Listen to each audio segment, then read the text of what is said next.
لڑکیوں کو خراب کرنے میں ماں باپ کا بھی بڑا ہاتھ ہے۔ شادیوں کی دعوتیں آ گئیں، ولیموں کی دعوتیں آ گئیں، کوئی اور دعوت میں جانا ہے، بن سنور کے ہماری لڑکیاں کیب بک کر کے بغیر برقعے کے کاروں میں بیٹھ کے جا رہی ہیں۔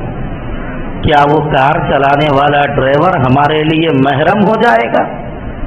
کیا اس کے سامنے بے پردہ اور بغیر برقعے کے بیٹھنا جائز ہے؟ نہیں، اب برقع پہن لیے، اوڑھنی اوڑھ لیے تو ہمارے بال خراب ہو جائیں گے، یا تمہاری عزت کا جنازہ نکل رہا ہے، تمہاری غیرت کا سودا ہو رہا ہے، تمہیں احساس نہیں ہے، تمہیں اپنے باروں کی فکر لگی ہوئی ہے۔